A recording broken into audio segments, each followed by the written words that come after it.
నమస్కారం. I witness news కి స్వాగతం. హెడ్లైన్ చూద్దాం.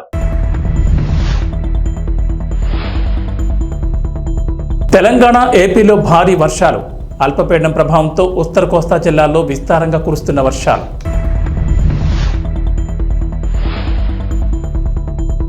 ఏపీలోని పలు జిల్లాల్లో స్కూళ్లకు సెలవులు. భారీ వర్షాలతో అధికారుల కీలక ప్రకటన.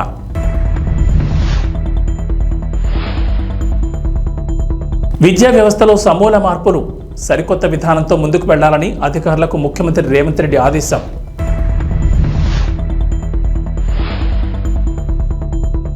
సికింద్రాబాద్, ఉజ్జయిని బోనాలకు అన్ని ఏర్పాట్లు. భక్తులకు టీజీఎస్ఆర్టీసీ గుడ్ న్యూస్. ఆంధ్రప్రదేశ్ ను వర్షాలు ముంచెత్తాయి. 2 రోజులుగా భారీ వర్షాలు పడుతున్నాయి. వాయువ్య పశ్చిమ మధ్య బంగాళాఖాతంలో ఒడిశా, ఉత్తరాంధ్ర తీర ప్రాంతంలోని అల్పపీడనం బలపడి వాయుగుండంగా మారింది. ఇది వాయువు దిశగా పయనించి పూరి సమీపంలో ఒడిశా తీరం దాటే అవకాశం ఉందని చెబుతున్నారు. ఈ ప్రభావంతో శ్రీకాకుళం, విజయనగరం, పార్వతీపురం, మన్యం, అల్లూరు సీతారామరాజు, ఏలూరు, ప్రకాశం, నంద్యాల జిల్లాలో అక్కడక్కడ పిడుగులతో కూడిన మోస్తరు వర్షాలు కురిసే అవకాశం ఉందంటున్నారు. కాకినాడ, డాక్టర్ బిఆర్ అంబేద్కర్, కోనసీమ, తూర్పుగోదావరి, పశ్చిమ గోదావరి, కృష్ణా, ఎన్టీఆర్, గుంటూరు, పల్నాడు, బాపట్ల, నెల్లూరు, చిత్తూరు, తిరుపతి, కర్నూలు, అనంతపురం, శ్రీ సత్యసాయి, కడప, అన్నమయ్య జిల్లాలో అక్కడక్కడ పిడుగులతో కూడిన తేలికపాటి వర్షాలు కురిసే అవకాశం ఉందని అంచనా వేస్తున్నారు. భారీ వర్షాలతో విజయనగరం, విశాఖపట్నం, తూర్పుగోదావరి, డాక్టర్ బిఆర్ అంబేద్కర్, కోనసీమ, కాకినాడ, పశ్చిమ గోదావరి, ఏలూరు జిల్లాలోని స్కూళ్లకు కలెక్టర్లు సెలవులు ప్రకటించారు. ఇప్పటికే అత్యవసర సహాయక చర్యల కోసం ఏలూరు జిల్లా 2 SDRF, కోనసీమ 1 SDRF, తూర్పుగోదావరి 2 NDRF బృందాలు పంపించినట్లు విపత్తుల సంస్థ తెలిపింది. రాష్ట్రంలో భారీ వర్షాలు కురుస్తాయని, లోతట్టు ప్రాంతాల్లో వరద ప్రవహిస్తున్న వాగులు, కాలువలు దాటే ప్రయత్నం చేయొద్దన్నారు. ఏపీలో పలు చోట్ల భారీ వర్షాలు కురుస్తున్నాయి. బంగాళాఖాతంలో ఏర్పడిన అల్పపీడన ప్రభావంతో ఉత్తర కోస్తా జిల్లాలో విస్తారంగా వర్షాలు కురుస్తున్నాయి. మరోవైపు ఒడిశా, ఉత్తరాంధ్ర మీదుగా కొనసాగుతున్న అల్పపీడనం వాయుగుండంగా మారినట్లు ఏపీ వాతావరణ శాఖ తెలిపింది. అల్పపీడనం వాయుగుండంగా బలపడిందన్న వాతావరణ శాఖ వాయువు దిశగా పయనించి శనివారం తెల్లవారుజామున పూరి సమీపంలో తీరం దాటే అవకాశం ఉందని అంచనా వేసింది. తీరం దాటిన తర్వాత వాయుగుండం క్రమంగా బలహీనపడుతుందని పేర్కొంది. ఈ నేపథ్యంలో శనివారం అల్లూరు సీతారామరాజు, ఏలూరు జిల్లాలో భారీ నుంచి అతి భారీ వర్షాలు కురిసే అవకాశం ఉందని వాతావరణ శాఖ హెచ్చరించింది. ఆయా జిల్లాలకు రెడ్ అలర్ట్ జారీ చేసింది. ఏపీలో పలు చోట్ల భారీ వర్షాలు కురుస్తున్నాయి. బంగాళాఖాతంలో ఏర్పడిన అల్పపీడన ప్రభావంతో ఉత్తర కోస్తా జిల్లాల్లో విస్తారంగా వర్షాలు కురుస్తున్నాయి. మరోవైపు ఒడిశా, ఉత్తరాంధ్ర మీదుగా కొనసాగుతున్న అల్పపీడనం వాయుగుండంగా మారినట్లు ఏపీ వాతావరణ శాఖ తెలిపింది. అల్పపీడనం వాయుగుండంగా బలపడిందన్న వాతావరణ శాఖ వాయు దిశగా పయనించి శనివారం తెల్లవారుజామున పూరి సమీపంలో తీరం దాటే అవకాశం ఉందని అంచనా వేసింది. తీరం దాటిన తర్వాత వాయుగుండం క్రమంగా బలహీనపడుతుందని పేర్కొంది. ఈ నేపథ్యంలో శనివారం అల్లూరు సీతారామరాజు, ఏలూరు జిల్లాలో భారీ నుంచి అతి భారీ వర్షాలు కురిసే అవకాశం ఉందని వాతావరణ శాఖ హెచ్చరించింది. ఆయా జిల్లాలకు రెడ్ అలర్ట్ జారీ చేసింది. మరోవైపు వాయుగుండం తీరం దాటే క్రమంలో శనివారం శ్రీకాకుళం, విజయనగరం, పార్వతీపురం, మన్యం, నంద్యాల జిల్లాలో అక్కడక్కడ మోస్తరు వర్షాలు కురుస్తాయని ఏపీ విపత్తుల నిర్వహణ సంస్థ తెలిపింది. అక్కడక్కడ పిడుగులు పడే అవకాశం ఉందని హెచ్చరించింది. అలాగే కాకినాడ, కోనసీమ, అంబేద్కర్ జిల్లా, ఉభయ గోదావరి జిల్లాలు, ఎన్టీఆర్, కృష్ణా జిల్లాల్లో అక్కడక్కడ పిడుగులతో కూడిన తేలికపాటి వర్షాలు కురుస్తాయని అంచనా వేసింది. వీటితో పాటు బాపట్ల, పల్నాడు, గుంటూరు, నెల్లూరు, అనంతపురం, శ్రీ సత్యసాయి, కర్నూలు, వైఎస్ఆర్ జిల్లా, చిత్తూరు, అన్నమయ్య, తిరుపతి జిల్లాలో పిడుగులతో కూడిన వర్షాలు కురిసే అవకాశం ఉందని ఏపీ విపత్తుల నిర్వహణ సంస్థ ఎండీ రోణంకి కోర్మనాథ్ తెలిపారు. తెలంగాణలోని పలు జిల్లాల్లో కుండపోత వర్షాలు కురుస్తున్నాయి. భారీ వర్షాలకు వాగులు, వంకలు పొంగి పొర్లుతున్నాయి. చెరువులు, జలాశయాలు నిండుకుండను తలపిస్తున్నాయి. కాగా నేడు కూడా రాష్ట్రంలో విస్తారంగా వర్షాలు కురుస్తాయని హైదరాబాద్ వాతావరణ కేంద్ర అధికారులు తెలిపారు. నేటి నుంచి 2 రోజుల పాటు పలు జిల్లాల్లో అత్యంత భారీ వర్షాలు, కొన్ని చోట్ల భారీ వర్షాలు కురుస్తాయని చెప్పారు. బంగాళాఖాతంలో ఏర్పడిన అల్పపీడనం వాయుగుండంగా మారిందని, ఈ ద్రోణి ప్రభావంతో తెలుగు రాష్ట్రాల్లో విస్తారంగా వర్షాలు కురుస్తున్నాయన్నారు. నేడు ఉత్తర తెలంగాణ జిల్లాలైన ఆదిలాబాద్, ఆసిఫాబాద్, మంచిర్యాల, పెద్దపల్లి, నిర్మల్ జిల్లాల్లో అత్యంత భారీ వర్షాలు కురుస్తాయని చెప్పారు. ఈ మేరకు ఆయా జిల్లాలకు వాతావరణ శాఖ అధికారులు రెడ్ అలర్ట్ జారీ చేశారు. నిజామాబాద్, సిరిసిల్ల, జగిత్యాల, కరీంనగర్, భూపాలపల్లి జిల్లాలో భారీ నుంచి అతి భారీ వర్షాలకు ఛాన్స్ ఉందన్నారు. ఈ జిల్లాలకు ఆరెంజ్ అలర్ట్ జారీ చేశారు. ములుగు, కొత్తగూడెం, ఖమ్మం, వరంగల్, హనుమకొండ, వికారాబాద్, సంగారెడ్డి, హైదరాబాద్, కామారెడ్డి, మహబూబ్ నగర్, నారాయణపేట జిల్లాలో భారీ వర్షాలు కురుస్తాయని చెప్పారు. ఈ మేరకు ఈ జిల్లాలకు ఎల్లో అలర్ట్ జారీ చేశారు. ఆషాఢ మాసం బోనాల జాతర ఉత్సవాల్లో భాగంగా సికింద్రాబాద్ లోని ఉజ్జయిని మహంకాళి బోనాల జాతర ఈ నెల 21, 22 జరగనుంది. ఎంతో వైభవంగా జరిగే ఈ బోనాల ఉత్సవాలకు హైదరాబాద్ నలుమూల నుంచి భక్తులు పెద్ద ఎత్తున హాజరవుతారు. ఈ నేపథ్యంలో నగరంలోని వివిధ ప్రాంతాల నుంచి బోనాలకు వెళ్లే భక్తులకు టీజీఆర్టీసీ గుడ్ న్యూస్ చెప్పింది. గ్రేటర్లోని 24 ప్రాంతాల నుంచి 175 స్పెషల్ బస్సులు నడుపుతున్నట్లు ఆర్టీసీ ఎండీ సజ్జనార్ వెల్లడించారు. Kacheguda railway station, JBS, Patancheru, ECIL, Mehdipatnam, Dilsukhnagar, Kukatpally, Charminar, Uppal, Malkajgiri, పాత బోయిన్పల్లి తదితర ప్రాంతాల నుంచి సికింద్రాబాద్ వరకు ఈ ప్రత్యేక బస్సులు అందుబాటులో ఉంటాయని ఆయన ట్వీట్ చేశారు. బోనాలకు వెళ్లే భక్తులు ఈ సౌకర్యాన్ని సద్వినియోగం చేసుకోవాలని సూచించారు. ఉజ్జయిని మహంకాళి బోనాల వేడుకల్లో అధికారులు కీలక మార్పులు చేశారు. ఈసారి ఆలయంలోకి జోగినీలు, శివసత్తులతో పాటు 5గురిని మాత్రమే అనుమతిస్తామని స్పష్టం చేశారు. అలాగే మధ్యాహ్నం 1:30 నుంచి సాయంత్రం 4 గంటల లోపు బాటకూడల నుంచి మాత్రమే భక్తులు వచ్చేలా పక్కా ప్రణాళికలు రూపొందించారు. బోనాల అనంతరం నిర్వహించే ఫలారం బండి ఊరేగింపులకు రాత్రి 12 గంటల వరకు మాత్రమే అనుమతిస్తున్నట్లు వెల్లడించారు. భక్తులు ఈ విషయాన్ని గమనించాలని సూచించారు.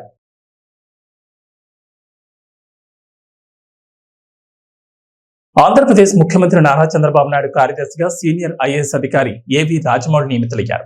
ఉత్తరప్రదేశ్ కడకు చెందిన రాజమౌళి 3 ఏళ్ల డిప్యూటేషన్పై ఏపీకి వచ్చిన సంగతి తెలిసిందే.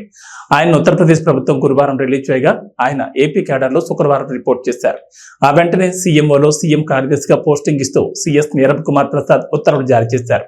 రాజమౌళిది ఆంధ్రప్రదేశ్ కాగా 2003 బ్యాచ్ ఐఏఎస్ అధికారి. ఆయన గతంలోనూ టీడీపీ హయాంలో చంద్రబాబుకి కార్యదర్శిగా పనిచేసిన సంగతి తెలిసిందే. గతంలో కూడా రాజమౌళి చంద్రబాబుకు అత్యంత సన్నిహితుడిగా ఉంటూ ఏపీ సీఎంఓలో కీలక బాధ్యతలు నిర్వహించారు. ఇప్పుడు మరో 3 ఏళ్లు ఆయన సీఎంఓలోని విధులు నిర్వహిస్తారు. రాజమౌళి రాకతో సీఎంఓ కీలక అధికారుల సంఖ్య 4కు చేరింది. ప్రస్తుతం సీఎం ముఖ్య కార్యదర్శిగా ముద్దాడ రవిచంద్ర, సీఎం కార్యదర్శిగా ప్రద్యుమ్న, అదనపు కార్యదర్శిగా కార్తికేయ మిశ్రాలున్నారు. మరోవైపు ముఖ్యమంత్రి నారా చంద్రబాబు నాయుడు వికసిత ఆంధ్రప్రదేశ్ 2047 విజన్ డాక్యుమెంట్ పై నీతి ఆయోగ్ సీఈఓ బీవీఆర్ సుబ్రహ్మణ్యం సంస్థ ప్రతినిధులతో సచివాలయంలో సమావేశమయ్యారు. వికసిత్ భారత్ 2047కు ప్రణాళిక సిద్ధం చేస్తున్నట్లే వికసిత ఆంధ్రప్రదేశ్ 2047కు విజన్ డాక్యుమెంట్ తయారు చేయడంపై చర్చించారు. రాబోయే రోజుల్లో రాష్ట్ర అభివృద్ధికి చేపట్టాల్సిన కార్యక్రమాలు, ప్రాజెక్టులపై చర్చ జరిగింది. ఏపీలో ఆర్టిఫిషియల్ ఇంటెలిజెన్స్ యూనివర్సిటీ ఏర్పాటు చేయాలనే ఆలోచన ఉందన్నారు చంద్రబాబు. భవిష్యత్తులో ఏఐతో అన్ని రంగాల్లో మార్పులు వస్తాయన్నారు. కడప జిల్లా జమ్మలమడుగులో సిరంజీలు కలకలం రేపాయి. జమ్మలమడుగు బైపాస్ నుంచి శేషారెడ్డిపల్లి వెళ్లే మార్గంలో పొలాల కట్ల వెంట పాడేసిన సిరంజీలు చెల్లాచెదరుగా పడి ఉన్నాయి. రైల్వే గేట్ దాటగానే రోడ్డు పక్కన 2.5 ml సిరంజీలు సూత్తో సహా గుర్తు తెలియని వ్యక్తులు పడేశారు. పొలాల్లో గట్లపై ఈ సిరంజీలు ఉండడంతో రైతులు ఆందోళన వ్యక్తం చేస్తున్నారు. ఈ సిరంజీలు రక్త పరీక్షలవా, మత్తు పదార్థాల కోసం వాడినవా అనే అనుమానాలు మొదలయ్యాయి. తెలంగాణలో 10 ఏళ్ల అధికారంలో ఉండి ఇటీవల జరిగిన అసెంబ్లీ ఎన్నికల్లో ఘోర పరాజయం పొంది ప్రతిపక్షానికి పరిమితమైంది భారత రాష్ట్ర సమితి పార్టీ. ఆ తర్వాత జరిగిన పార్లమెంట్ ఎన్నికల్లో కనీసం ఖాతా కూడా తెరవలేని పరిస్థితి చేరింది. ఇక అప్పటి నుంచి గులాబీ ఎమ్మెల్యేలంతా ఒక్కొక్కరిగా కారు దిగుతూ కాంగ్రెస్ కండువా కప్పుకుంటూ గులాబీ బాస్ కేసీఆర్ కు షాకుల మీద షాకులు ఇస్తున్నారు. ఇలాంటి పరిస్థితుల్లో పార్టీ భవితవ్యం ఏంటి, అసలు పార్టీ ఉంటుందా లేదా అన్న చర్చ జోరుగా సాగుతోంది.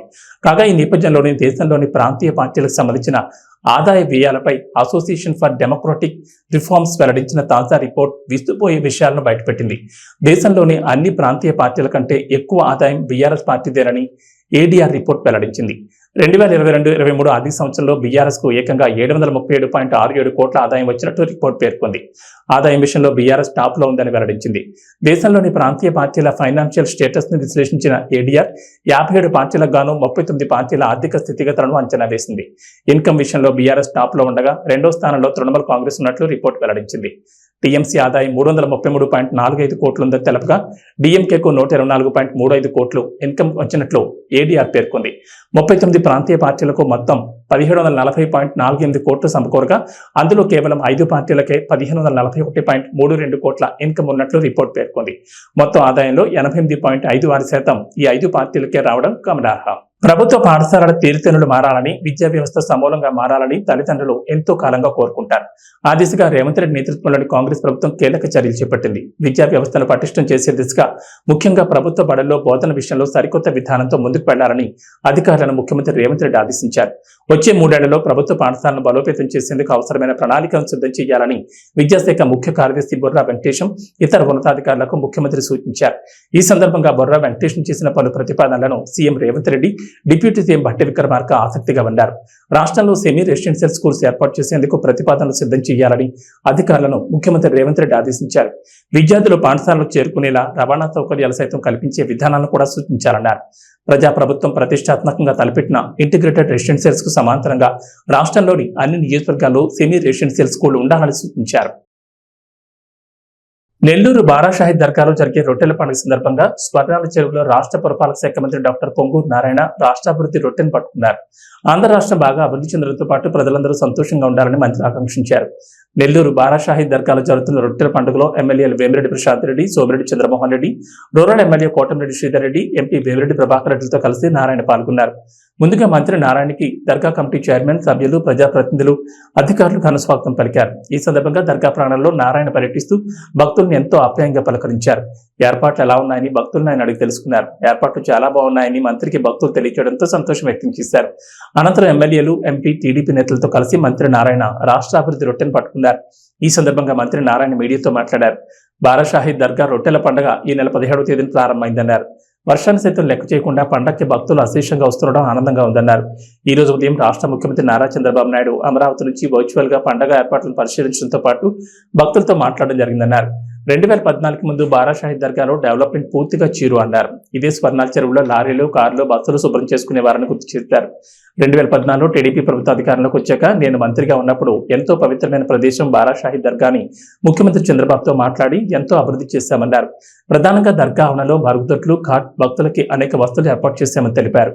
ఆనాడు దర్గాలో ప్రార్థనా మందిరం నిర్మించాలని, రొట్టెల పండగకి చంద్రబాబు వచ్చారని, అప్పుడే దర్గా అభివృద్ధికి 20 కోట్లు మంజూరు చేశారన్నారు. కానీ ఆ పనులను గత ప్రభుత్వం నిలిపేసిందన్నారు. ఈ రోజు జరిగిన వర్చువల్ కార్యక్రమంలో వెంటనే ఆ పనులను పూర్తి చేయాలని, అప్పుడే 5 కోట్ల రూపాయలను చంద్రబాబు ఆదేశాలు జారీ చేశారని చెప్పారు. ఈ సందర్భంగా దర్గా కమిటీ, ప్రజలు, భక్తుల తరపున సీఎం చంద్రబాబుకి ప్రత్యేకంగా ధన్యవాదాలు తెలియజేస్తున్నానని పేర్కొన్నారు. ఎందుకంటే రాష్ట్ర ఖజానా ఖాళీ అని, ఏ శాఖలోనూ పైసా లేదన్నారు. రాష్ట్ర ఆర్థిక పరిస్థితి అతలాకుతలంగా ఉందన్నారు. ఇటువంటి పరిస్థితుల్లో కూడా 5 కోట్లు మంజూరు చేయడం గొప్ప విషయమన్నారు. రాష్ట్ర ఆర్థిక పరిస్థితి మెరుగుపడిన తర్వాత ముస్లిం మత పెద్దలు, కమిటీ సభ్యులు, వక్ఫ్ బోర్డు సభ్యులు, నాయకులతో మాట్లాడి ఒక ప్రణాళికంగా ముందుకెళ్లి దర్గాని అన్ని విధాలా అభివృద్ధి చేస్తామని చెప్పారు.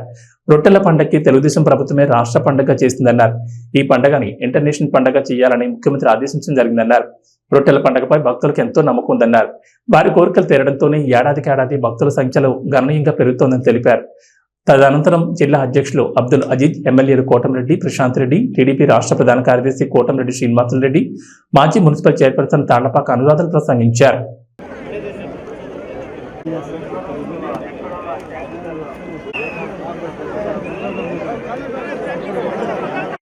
నెల్లూరులో బారాషాహి దర్గా దగ్గర స్వర్ణాల చెరువులో రొట్టెల పండుగ ఈ నెల 17వ తేదీ ప్రారంభమైంది. ఈరోజు 19వ తేదీ. వర్షం పడుతున్నా, చినుకులు పడుతున్నా ఈరోజు ఎవరైతే భక్తులు ఉన్నారో వాళ్ళు అశేషంగా వస్తున్నారు. ఈరోజు ఉదయం ముఖ్యమంత్రి నారా చంద్రబాబు నాయుడు గారు ఈరోజు ఇక్కడ భక్తులను ఉద్దేశించి వర్చువల్గా మాట్లాడటం జరిగింది. అంతేకాకుండా 2014 నుంచి 19 దాకా, 2014 ముందు తీసుకుంటే ఇక్కడ డెవలప్మెంట్ జీరో. ఇదే స్వర్ణాల చెరువులో లారీలు కడిగేవాళ్ళు, కార్లు కడుక్కునేవాళ్ళు, బస్సులు కడుక్కునేవాళ్ళు, అక్కడే టాయిలెట్స్, అక్కడే యూరిన్. అలాంటిది 2014లో ఫస్ట్ టైం తెలుగుదేశం ప్రభుత్వంలో నేను మంత్రిగా ఉన్నప్పుడు దీని ఒక పవిత్రమైన స్థలం ఇది, దీన్ని ఒక నేషనల్ లెవెల్లో, ఇంటర్నేషనల్ లెవెల్లో చేయాలనే ఉద్దేశంతో ఆ రోజు ముఖ్యమంత్రిగా ఉన్న నారా చంద్రబాబు గారి యొక్క ఆదేశంతో ఇక్కడ చక్కగా పర్మనెంట్ టాయిలెట్స్ కట్టాం, ఒక హాల్ కట్టాము, రోడ్లు వేసాము, ఘాట్లు కట్టాము, తర్వాత ట్రీ ప్లాంటేషన్ చేసాం, వాటర్ ఫెసిలిటీస్ చేసాం. అంతేకాకుండా ఒక ప్రేయర్ హాల్ కట్టాలని ఆ రోజు ముఖ్యమంత్రిగా నారా చంద్రబాబు నాయుడు గారు రావటం, ఒకసారి 20 కోట్లు శాంక్షన్ చేయడం జరిగింది. ఆ వర్క్ ఆగిపోయింది కాలమ్స్లో.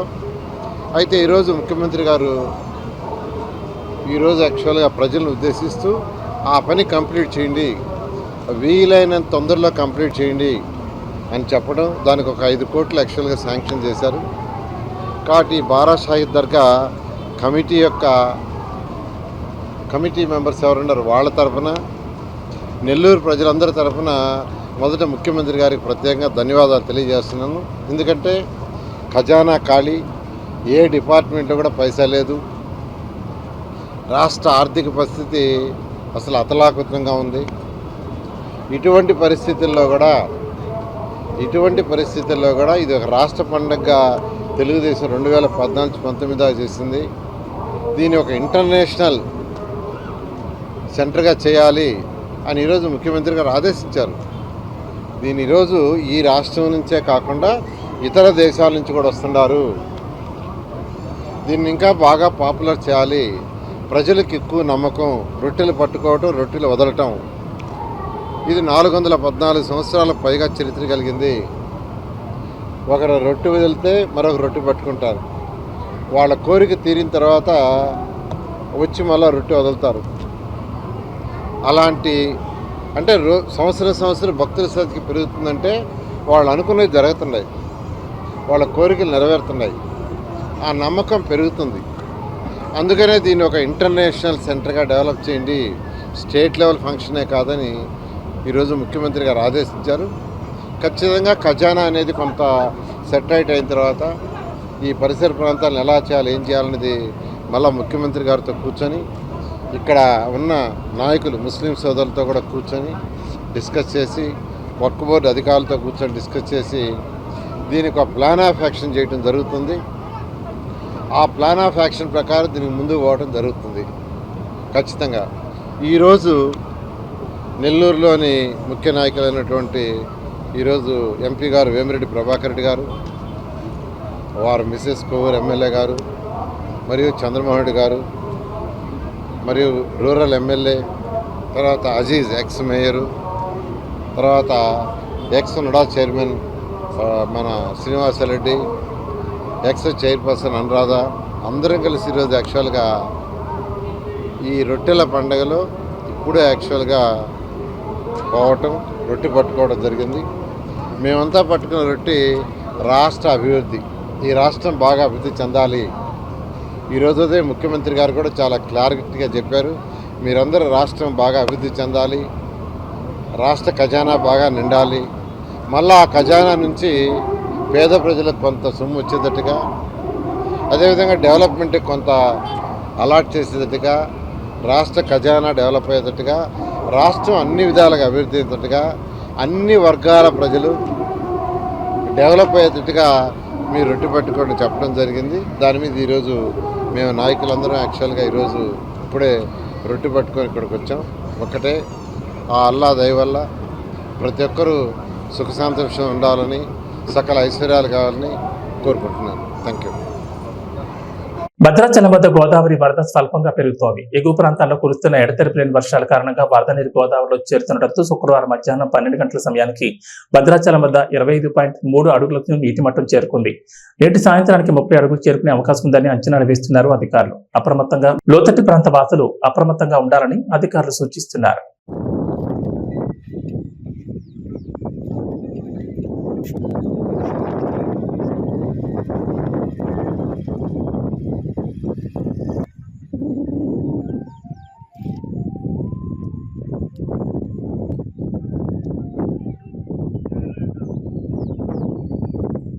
ప్రకాశం జిల్లా చేమకుర్తి రామతీర్థం జలాశయాన్ని కలెక్టర్ తమీం అన్సారియా సందర్శించారు. ఈ సందర్భంగా ఇంటెక్ వెల్ పంప్ హౌస్ ను పరిశీలించారు.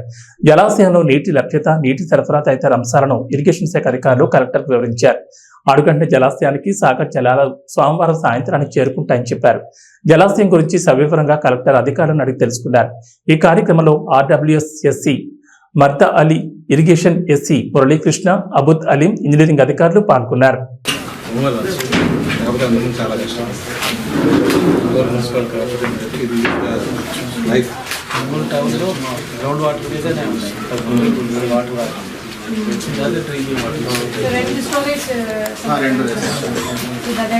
రెండు కూడా దాన్ని తీసుకుంటాం. ప్రజెంట్ అయితే నీటి లేదు, మొత్తం ఇప్పుడైతే దీని మీద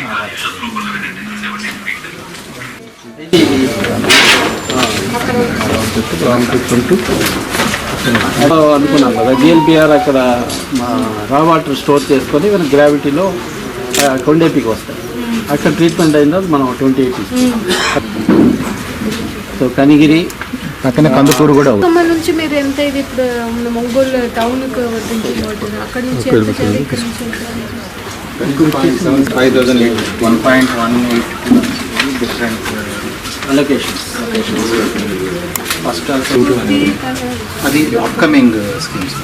ఇంకా ఏఐబి కింద రేపు నైట్కి మన బార్డర్ ప్రకాశం బార్డర్ చెప్తుంది. రేపు నైట్ రేపు night. 9 PM అక్కడ నుంచి మనకు 2 days రాము తిరుపతి అంటే ఇక్కడ మొత్తం శనివారం, ఆదివారం, సోమవారం నైట్కి వస్తుంది.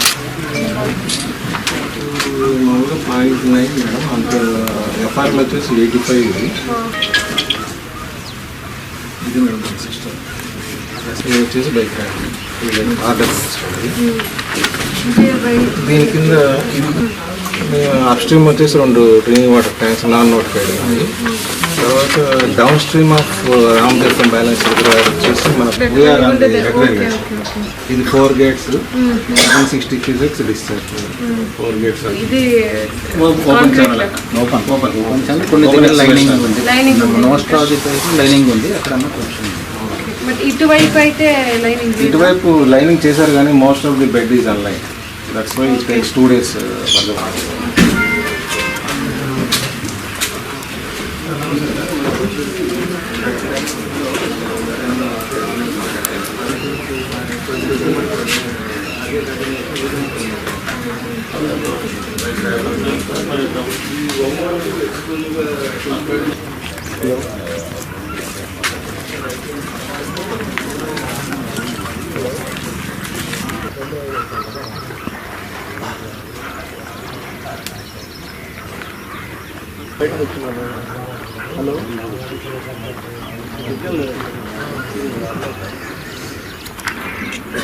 హలో ఇక్కడ సిగ్నల్ లేదు, సిగ్నల్ లేదు.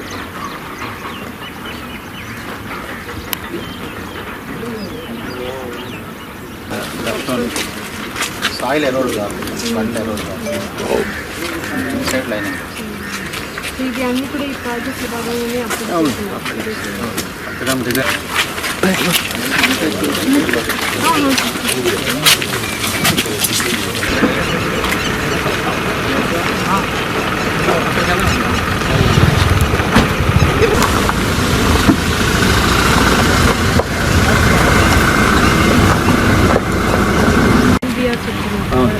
దానికి ఏంటి డిఫరెన్స్? అంటే మనం గ్రావిటీ కోసం మేడం, గ్రావిటీగా వెళ్ళిపోతుంది. అక్కడ ట్రీట్మెంట్ చేసుకొని మనం వాటర్ ట్రీట్ చేసుకొని వచ్చేసరికి ఇక్కడ నుంచి ఇక్కడ పంప్ చేసి ఇది రా వాటర్, ఇది ఓన్లీ రా వాటర్.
అలా వైకుంఠపురం లాంటి బ్లాక్ బస్టర్ తర్వాత త్రివిక్రమ్ శ్రీనివాస్ తో మరో సినిమా చేస్తున్నట్లుగా అల్లు అర్జున్ అప్పుడే ప్రకటించారు. అయితే పుష్ప సినిమా 2 భాగాలుగా తీయాలని సుకుమార్ ప్లాన్ చేయడంతో గురూజీ సినిమా వెనక్కి వెళ్లిపోయింది. ఇప్పుడు పుష్ప 2 ఆల్మోస్ట్ కంప్లీట్ అవడంతో త్రివిక్రమ్ తోని బన్నీ తన తర్వాత సినిమా చేస్తారనే సందేహాలు వచ్చాయి. దీనికి కారణం పుష్ప పాన్ ఇండియా లెవెల్లో బ్లాక్ బస్టర్ కావడంతో బన్నీ కూడా పాన్ ఇండియా డైరెక్టర్ల వైపు చూస్తున్నారనే రూమర్స్ వినిపించాయి. అయితే వీటన్నిటికీ చెప్పెడుతూ బన్నీ త్రివిక్రమ్ సినిమాను కన్ఫర్మ్ చేశారు బన్నీ వాసు. తన కొత్త సినిమా ఆయకి సంబంధించిన ఈవెంట్ లో బన్నీ త్రివిక్రమ్ సినిమాపై అడిగిన ప్రశ్నకు ఆయన సమాధానం ఇచ్చారు. అల్లు అర్జున్ త్రివిక్రమ్ సినిమా లైన్ అయితే ఫిక్స్ అయిపోయింది. అది భారీ బడ్జెట్ చిత్రం. ఆ చిత్రం చేయడానికి అల్లు అరవింద్, చిన్నబాబు గారు ఫైనాన్షియల్ అని కార్పొరేటర్లను వెతుక్కోవాలి. అంత భారీ బడ్జెట్ అది. త్రివిక్రమ్ గారికి పాన్ ఇండియా సినిమా తీగల సామర్థ్యం ఉందని బన్నీకి బాగా నమ్మకం. వీళ్ళిద్దరూ ఎప్పుడూ 2 ఏళ్ల నుంచి మాట్లాడుకుని ఒక కాన్సెప్ట్ అయితే ఫిక్స్ అయ్యారు. ఒక స్టోరీ అనేదానికన్నా ఇది కాన్సెప్ట్ అనడం కరెక్ట్. ఇది ఫిక్స్ అయిపోయింది. అయితే దీని బడ్జెట్ కి ప్రీ ప్రొడక్షన్ కే ఏడాది లేదా ఏడాదిన్నర టైం పడుతుంది. ఎందుకంటే దాని ఫండ్స్ కలెక్ట్ చేయడానికి అది టైం పడుతుంది. ఇది చాలా పెద్ద ప్రాజెక్ట్ అంటూ బన్నీవాస్ చెప్పిన మాటలు సోషల్ మీడియాలో వైరల్ అవుతున్నాయి.